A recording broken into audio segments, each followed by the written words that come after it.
नहमदुहु व नुसल्ली अला रसूलिहिल करीम अम्मा बाद फ़अऊज़ु बिल्लाहि मिनश्शैतानिर्रजीम बिस्मिल्लाहिर्रहमानिर्रहीम। मैं हूँ Amatur Rahman advance Islamic grooming Karachi Pakistan से। अस्सलामु अलैकुम व रहमतुल्लाहि व बरकातुहू। उम्मीद है कि सारी बहनें खैर व आफ़ियत के साथ होंगी।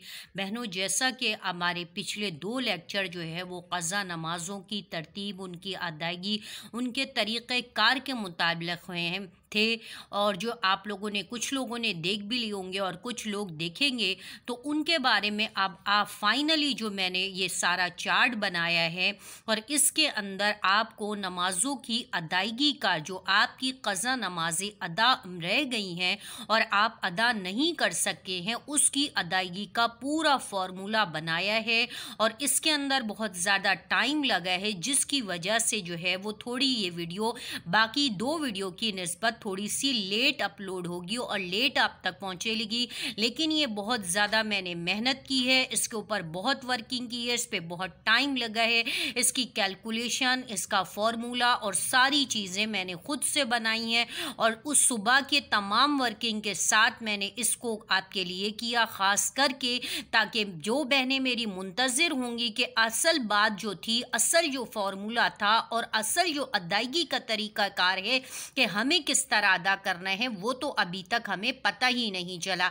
पिछली 2 वीडियो के अंदर मैंने आपको जो है वो शुरू में स्टार्टिंग में बता दिया था कि आज का जो लेक्चर होगा वो क़ज़ा नमाज़ों के मुतालिक है। दूसरे लेक्चर में मैंने आपको ये बताया था कि जिनको याद नहीं है कि उन्होंने कब से उनके ऊपर नमाज़ें क़ज़ा हुई हैं और कितनी नमाज़ें उनको अदा करनी है, उसके बारे में मैंने बात की थी। और अब फाइनली ये आप लोगों के लिए बड़ी मेहनत के साथ मैंने तैयार किया है। इसको गौर से देखिएगा, सुनिएगा।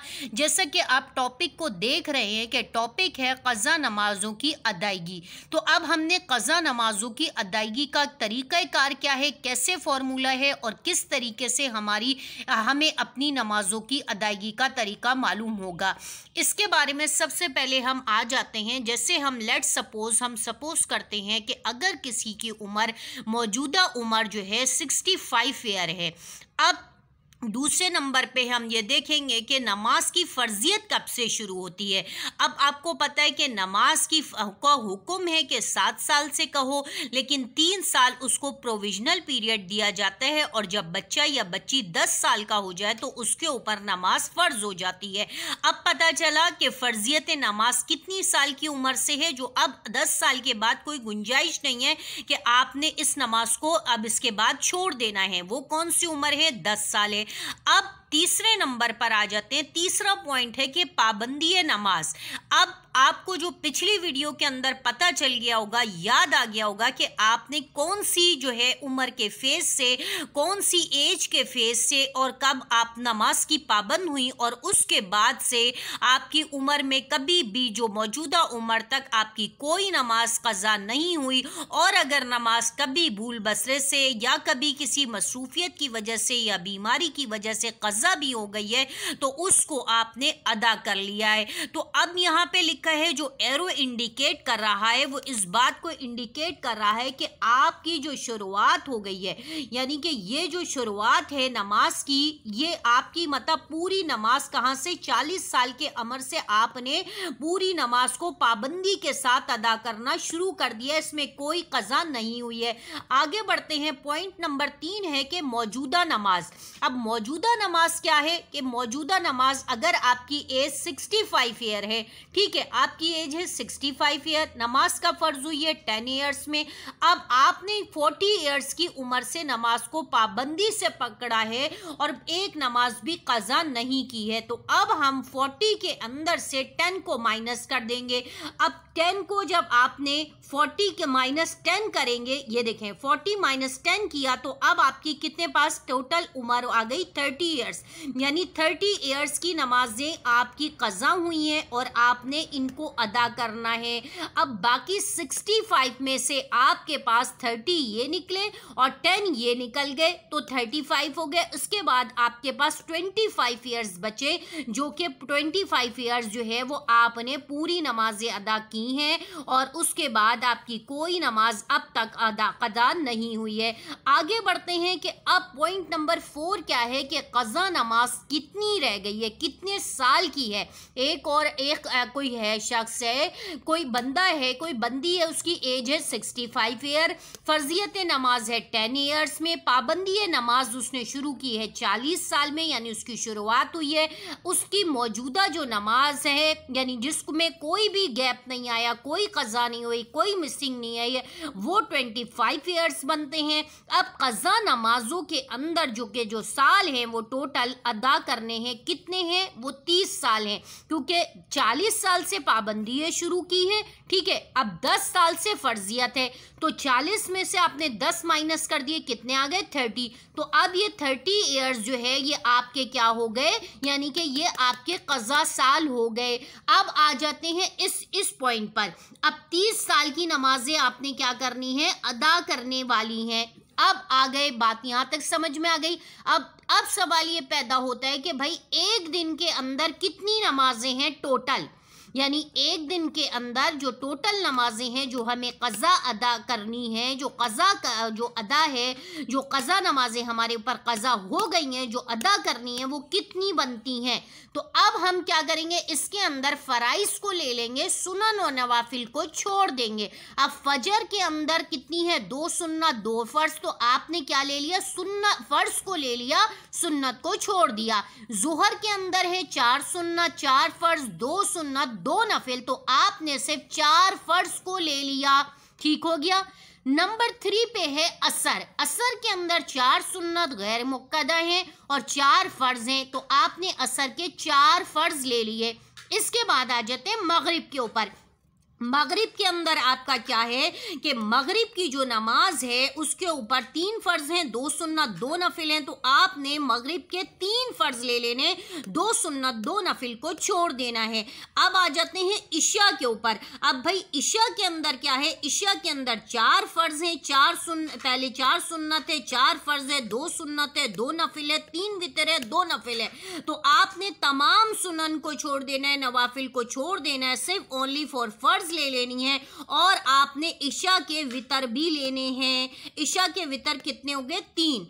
अब हम इसको कैलकुलेट करेंगे, 2 + 4 + 4 + 3 + 4 + 3, तो ये कितने हो गए आपके, ये हो गई टोटल 20। अब टोटल कितनी हो गई, एक दिन के अंदर जो आपको नमाज अदा करनी है वो 20 नमाजें अदा करनी है। फजर से लेके इशा तक की कितनी नमाजें हो गई, 20 नमाजें हो गई, ठीक है। अब आप आ जाते हैं, आगे बढ़ते हैं। आगे है कि एक साल के अंदर टोटल जो दिन हैं वो कितने हैं। अब दिन कितने हैं, 365। टोटल डेज कितने हैं, 365। अब हमने क्या करना है, टोटल नमाजें हमें 20 अदा करनी है और टोटल डेज क्या है, 365, ठीक है। अब आ जाएंगे, हम क्या करेंगे, अब हम 365 को मल्टीप्लाई बाय 20 करेंगे, तो क्या आंसर आएगा, 7200, यानी 7200, यानी टोटल एक साल की 5 नमाजें हुई। आपके जिम्मे टोटल एक साल के अंदर 7200 नमाजें आपको अदा करनी है, ठीक हो गया। आगे बढ़ते हैं। अब आ गया, अब आपने क्या करना है कि अब आ जाएंगे आप किस तरीके पे, ये है देखें, अब आ गए आप यहाँ पे, ये आ गए, ठीक है। अब आपके पास डेज के पूरे साल के एक साल के जो दिन थे टोटल वो 365 थे, ठीक है। और टोटल नमाजें थी 20। 365 को मल्टीप्लाई बाय 20 किया तो 7200 नमाजें आपकी एक साल के अंदर 5 नमाजें हुई।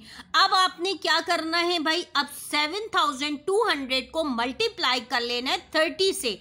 अब 30 से मल्टीप्लाई किया गया तो 2,16,000 आपकी नमाजें हुई, यानी 2,16,000 नमाजें आपकी टोटल हुई। कितनी हो गई भाई, 2,16,000 नमाजें आपकी टोटल हो गई। अब आपने क्या करना है, टोटल नमाजें कितनी निकालनी है। अब आपकी 30 साला जिंदगी की टोटल नमाजें कितनी बनी वो आपने 7200 को मल्टीप्लाई कर दिया 30 से, तो अब आपकी टोटल नमाजें हो गई 2,16,000। टोटल नमाजें 30 साल जिंदगी की कितनी हो गई? 2,16,000। अब आ जाते हैं इस टॉपिक के ऊपर, ये हमारा टॉपिक है। आगे बढ़ते हैं, आगे क्या है, अब सवाल ये पैदा होता है कि अब क्या करें, कैसे अदा करें, अब क्या करें और कैसे अदा करें। तो अब हमारी मौजूदा उम्र क्या है? मौजूदा उम्र है 65 ईयर, ठीक है। बकिया उम्र के साल अंदाजन और उम्मीदन, अब हम क्या करेंगे, बकिया उम्र के साल अंदाजन और उम्मीदन सपोज कर लेते हैं 5 साल है हमारे पास, ठीक है। अब बोनस के साल रख लेते हैं कि तकरीबन हमें अल्लाह ताला बोनस दे दें। शायद कि कोई ज़रूरी नहीं है कि आप 65 की हैं तो 70 में ही ख़त्म हो जाएंगे, बल्कि आप ये कर लें कि 3 साल आपने एडवांस में रख लिए, बोनस में रख लिए। अगर आप सेहतमंद हैं, हेल्दी है, हेल्थ इशू नहीं है, तो आपने क्या करना है, 3 साल बोनस के रख ले। इस तरह टोटल कितने साल हो गए? 8 साल। ये 8 साल हुए, चलो हम कर देते हैं इसको 10 साल, यानी कि 5, 3 और 2 और ऐड करके हमने इसको 10 साल कर दिए। तो अब आपके 65 में, ये 65 जो है आपका, इसके अंदर आपके कितने हो गए? ये 65 है, ये देखें, ये आपका 65 है। इस 65 के अंदर आपने 10 इयर्स, जो ये वाले हैं 10 इयर्स हैं, इसको प्लस कर दिया तो आपके कितने हो गए? 75 इयर्स हो गए। सही है। अब आपका क्या करना है, टोटल अदायगी कितनी करनी है? अब आपने टोटल अदायगी कितनी करनी है? 2,16,000 आपने अदायगी करनी है। जो नमाजें आपकी कज़ा हो गई हैं, जो 30 साल के अंदर आपने जो नहीं पढ़ी हैं, वो बनती हैं 5 वक्त की फ़र्ज़ नमाजें 2,16,000। अब उम्र आपकी कितनी बची है बाकी? 10 साल। उम्र कितनी बची है बाकी आपकी? 10 साल। अब सवाल ये पैदा हो, अब क्या करें? एक दिन की नमाजें हैं 20 नमाजें हैं।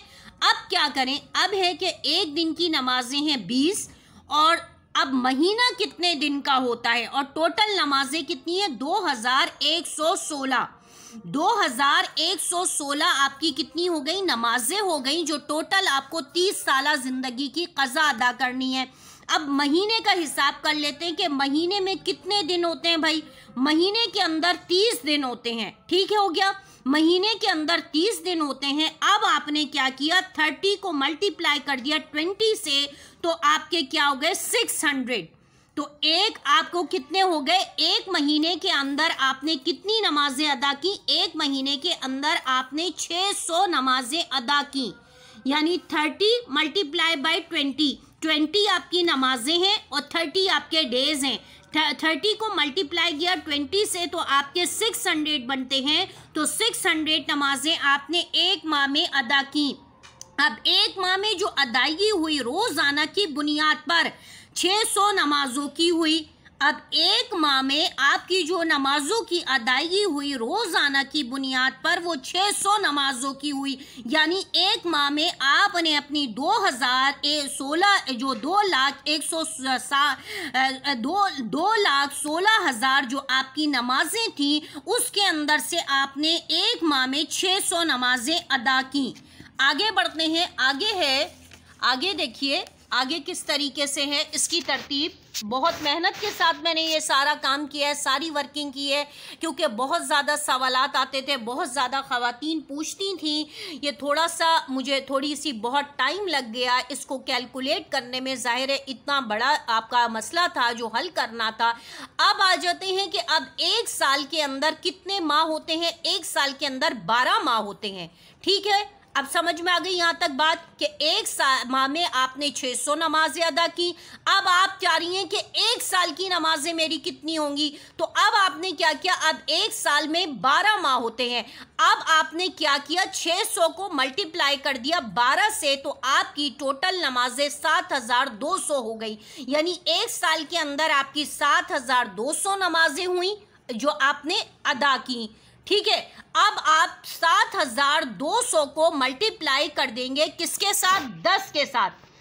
10 साल यानी कि आपके पास जो मौजूदा उम्र आपकी बची है वो कितनी है, 10 साल है। ठीक है, ये हमने अज्यूम की है, हमें पता नहीं है कि किसकी कितनी उम्र बाकी होगी। ये आपको समझाने के लिए, बताने के लिए, वीडियो को गौर से देखिए, समझिए, ध्यान लगाइए। ये बहुत मुश्किल फार्मूला है, ये आपको तमाम मदारिस के अंदर आप 6 महीने तक भी अगर अपना ये मसला पूछती रहेंगी तो आपको नहीं मिलेगा। उनके पास इतना टाइम नहीं होता है कि वो एक ही को आपके मसलों को हल करते फिरेंगे। वो खाली आपको वर्बली बता देते हैं कि आप ऐसे मल्टीप्लाई कर ले, ऐसे कर ले, ऐसे कर ले और आपका आप खुद से कैलकुलेशन करें, वो आपको करके नहीं देते हैं। लेकिन मैंने चूंकि अपनी ऑडियंस के लिए कि ये जो है हमारी ऑडियंस के लिए आसानी पैदा करना बहैसियत एक आलिम दीन के हमारा काम है, तो मैंने आपके लिए अपना सारा टाइम लगाया, पूरा दिन इस पर स्पेंड किया और तमाम आपके लिए ये सहूलत बनाई है। तो खुदारा इसको समझिए, इसको अपने पास सेव कर लीजिए। जहां समझ में ना आए बार बार इस वीडियो को देखिएगा, समझिएगा। ये आपकी पूरी जिंदगी की निजात का निचोड़ है, आपकी पूरी जिंदगी को बचाने वाला है, आपको जहन्नुम की आग से बचाने वाला है। आगे हम बात करेंगे, लेकिन बात को मैं अपनी कंप्लीट कर दूं। अब आपके पास जो 7200 नमाजें हैं एक साल की, ठीक है, अब आपके पास उम्र कितनी बची है, 10 साल। अब आपने पूरे 10 साल में ये अदा की, कितनी अदा करनी है, 7200। एक साल में आपके पास कितनी नमाजें हैं, एक साल में आपको 7200 नमाजें अदा करनी है। पूरी नमाजें आपकी कितनी हो गई हैं भाई, 2,16,000। अब 2,16,000 से आपने 7,200 को माइनस कर दिया, तो अब आपके पास बन गई हैं 1,44,000 नमाजें। 1,44,000 नमाजें आपकी बाकी बच गई हैं। यानी 10 से आपने जब इसको डिवाइड कर दिया तो आपके पास 1,44,000 नमाजें बच गई हैं। अब आप क्या करेंगी, अब आप इनका जो बकिया रह गई हैं इनका ये फिदिया अदा किया जाएगा। अब फिदिया जो अदा किया जाता है वो मरने के बाद अदा किया जाता है और फिदिया आपके माल से अदा किया जाएगा। आपकी जितनी भी प्रॉपर्टी होगी, आपका जितना पैसा होगा, बैंक बैलेंस होगा, उससे अदा किया जाएगा। और उसको अदा किसी भी सूरत में अदा हो सकता है, चाहे वो कपड़े की शक्ल में हो कि आप लोगों को कपड़े पहनाना शुरू कर दें, चाहे खाने की शक्ल में हो कि लोगों को खाना खिलाना शुरू कर दें, चाहे राशन की शक्ल में हो कि आप लोगों को राशन डलवाना शुरू कर दें, और चाहे आप दवाओं की सूरत में कि आप इलाज हो मालजा की शक्ल में कर ले, किसी को दवाएं दिलवाना शुरू कर दे, या जो आपका दिल चाहे, जैसे आप चाहें आप इसको जो है अदा कर सकती हैं। आपकी जो 10 साल की नमाजें हैं आपने वो अदा की हैं। बाकी जो आपकी नमाजें हैं जो आपके ऊपर पूरी 30 साल जिंदगी में तो हुई थी 2,16,000, उसमें से आपने अपनी अंदाजन जो उम्र थी 10 साल जिसको हमने अज्यूम किया था, उसमें से आपने 1,44,000 आपकी बाकी बची हैं। अब 1,44,000 अदा करने से पहले ही आप दुनिया से चले जाते हैं, तो अब आप क्या करेंगे, अब अल्लाह ताला ने इसके लिए भी एक सूरत बना दी है और इसका भी एक रास्ता बना दिया है। और वो रास्ता क्या है कि फिदिये की सूरत में है कि आपके जो पीछे बचने वाले मरहूम, आपके जो लोग हैं वो अपने मरहूमीन का, आप वालदा हैं, आप वालिद हैं, आप जो भी हैं, आपका जो भी रिश्ता है, आपने क्या करना है, आपकी अपने घर वालों को वसीयत करनी है कि मेरी ये जायदाद है, मेरा ये बैंक बैलेंस है, ये मेरा ये जेवर है, मेरे ये सामान है, आप जो है इनको बेच करके आपने मेरी नमाजों का फिदिया अदा कर देना है। अब फिदिये के बारे में मैं किसी और दिन करूंगी। आप पहले सबसे पहले क्या करें, अपनी इन नमाजों को समझें, बार बार वीडियो को देखें, समझें कि किस तरीके से मैंने क्या कैलकुलेशन की है और किस तरीके से आप इसको अदा कर सकती हैं। इसको देखिए, समझिए, और अगर कुछ समझ में ना आए तो कमेंट्स करके आप पूछ सकते हैं, और आप पूछ सकती हैं कि भाई मुझे ये चीज समझ में नहीं आई है। और अब आपने ये नहीं पूछना है कि आप मेरी सारी जिंदगी का, मेरी ये उम्र है और ये मेरी इतनी, मैं मुझे याद आ गया कि अब मैं जो है मैंने 30 साल की उम्र से पढ़ना शुरू किया था और उसके बाद से मेरी जो है कोई नमाज कज़ा नहीं हुई है, तो अब आप जो है वो मुझे इसकी मेरी जो बकिया नमाजों की जो कैलकुलेशन है तो वो निकाल के दे दें। तो मेरी बहनों, बहुत माजरत के साथ कि मैं फर्दन इतने सारे लोगों के लिए ये नहीं बता बना कर सकती, इतना मेरे पास भी टाइम नहीं होता, मेरा भी अपना बहुत सारे मेरे काम है, मेरा पढ़ना पढ़ाना होता है, मेरे स्टूडेंट्स हैं उनका मुताला करना है, पढ़ाना है। तो मैंने आपको ये एक फॉर्मूला बता दिया, आप इस फॉर्मूले को देखें, इस फॉर्मूले को समझें और इस फॉर्मूले के तहत आप जो है अपनी ज़िंदगी की जो मौजूदा उम्र है उसको निकालें, उसको देखें, फिर जहां से आपकी ज़िंदगी का टर्निंग पॉइंट स्टार्ट हुआ है और आपसे ने पाबंदी के साथ जो है वो इन नमाजों को अदा करना शुरू किया है, उसको आप जो है वो क्या निकालें। उसके बाद आप देखें कि आपकी जो मौजूदा ज़िंदगी है उसमें से आपने कितने साल जो है पूरी पाबंदी के साथ नमाजों को अदा किया है वो देखें। उसके बाद आपने क्या करना है, अपनी सबसे पहले अपनी कैलकुलेशन करनी है, कैलकुलेशन कर करके आपने इस नहिज पे पहुंचना है कि अब आपकी ये मौजूदा उम्र है और उसके बाद आपने उसको किस तरह अदा करना है। रोज़ाना की बेसिस पर डेली जब आप फजर की नमाज के लिए उठें तो थोड़ा सा पहले उठें और कि सुबह सादिक का वक्त दाखिल ना हो, उस वक्त से पहले, सुबह सादिक का वक्त दाखिल होने से पहले पहले आपने, या फिर इशराक की नमाज ख़त्म होने के बाद, टाइम होने के बाद आप फिर फजर की नमाज अदा कर सकते हैं जो क़ज़ा है। अगर आप तहज्जुद में नहीं उठती हैं, अगर आपसे नहीं उठा जाता है या आपकी आंख नहीं खुली है तो आप फिर ज़ुहर की नमाज से पहले पहले फजर की नमाज भी क़ज़ा अदा कर लें और ज़ुहर की नमाज भी क़ज़ा अदा कर लें। असर की नमाज की क़ज़ा अदायगी की सूरत यह होगी कि असर का वक्त दाखिल होने से पहले पहले आपने असर की नमाज क़ज़ा करनी है।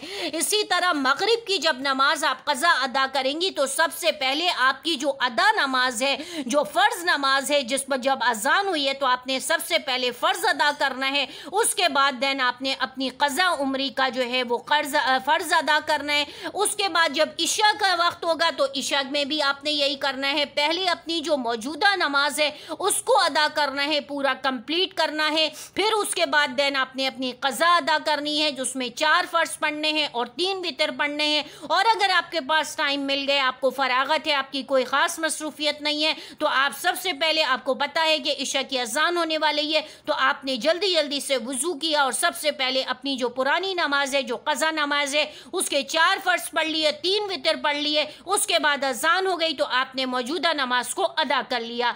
ये है आपकी क़ज़ा नमाज़ों की अदायगी का।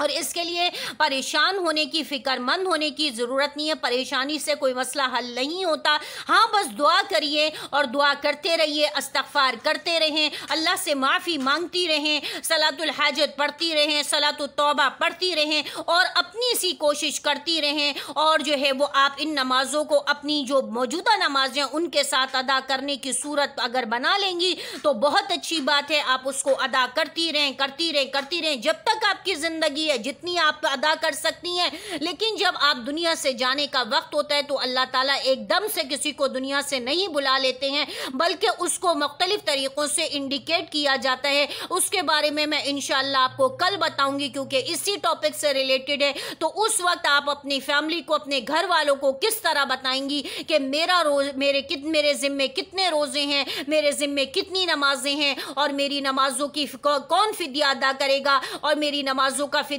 कितना बनेगा, मैंने कितनी क़ज़ा नमाज़ें अदा कर ली हैं, मेरे ऊपर कितनी क़ज़ा नमाज़ें थी, इन सब के बारे में मैं इंशाअल्लाह बताऊंगी कल के लेक्चर में। अब कल तक के लिए इंतज़ार कीजिएगा, दुआओं में याद रखिएगा। आज ही से जो है, अब जब से आपको ये मसला, ये फार्मूला पता चले, अगर मगरिब तक आप तक ये मेरा पैगाम पहुँच जाए तो आप मगरिब की नमाज के साथ ही कल के ऊपर नहीं छोड़ दीजिएगा कि कल से अदा करूँगी, फजर से अदा करूँगी, इशा से अदा करूँगी। आप अगर मगरिब तक इस वीडियो को सुन लें और आप तक पहुंच जाए तो आपने क्या करना है, मगरिब से ही शुरू कर देना है, इशा फिर पढ़नी है और देन आपने फिर अपनी पूरी ज़िंदगी जब तक आप हयात हैं नियत कर ले कि अल्लाह ताला मैं ज़रूर इन नमाज़ों को जब तक ज़िंदा हूँ। और अल्लाह ने भी आपको यही कहा है कि जब तक आप हयात हैं, जब तक आप पढ़ती रहें, पढ़ती रहें, पढ़ती रहें। बाकी अगर आप चली जाती हैं दुनिया से तो अल्लाह ने उसका अदर वे भी बता दिया, उसका ऑल्टर ऑल्टरनेट भी बता दिया। उसका ऑल्टरनेट, उसका अदर वे क्या है कि आपने फिदिया अदा कर देना है। अगर कोई किसी के पास माल नहीं है कि वो फिदिया अदा कर सके तो उसके लिए भी अल्लाह ने बहुत सारे तरीके बता दिए हैं। बस आप सीखने वाली बने, समझने वाली बने, अमल करने वाली बने। बहुत सारे मसाइल हैं, बहुत सारी चीज़ें हैं। इंशाल्लाह वीडियो बहुत लंबी हो जाती है तो इसलिए मैं मुख्तसरन आपको बहुत मेहनत के साथ मैंने ये फार्मूला बनाया है, सारी कैलकुलेशन की है। इसी एक फार्मूले को अपनी ज़िंदगी के फार्मूले पर अमल करें और अपनी ज़िंदगी की जो बकिया नमाजों की जो क़ज़ा का है उसकी कैलकुलेशन आप खुद से निकालें। आपको बहुत अच्छा लगेगा, बहुत मज़ा आएगा और आपको सही अपनी एक्यूरेट उम्र बताने से भी बहुत सारी ख़वातीन हिचकिचाती हैं। तो हम लोग तो आलिम दीन है, हमसे क्या छुपाना, हमसे किस चीज़ का पर्दा है, लेकिन फिर भी बस ख़वातीन थोड़ा सा आगे पीछे कर देती हैं। तो बेहतर है कि मैंने एक जर्नल फार्मूला सबको बता दिया है और अब आप सुकून के साथ आराम से बैठ करके इस फार्मूले को फॉलो करें। इस वीडियो को बार बार देखें, समझें और अगर फिर भी समझ में ना आए तो कमेंट्स करके दोबारा से पूछ लिएगा। मैं दोबारा से फार्मूला समझा दूंगी, दोबारा से आप लोगों को बता दूंगी। व आखिरु दावाना अल्हम्दुलिल्लाहि रब्बिल आलमीन। अस्सलामु अलैकुम व रहमतुल्लाहि व बरकातुहू।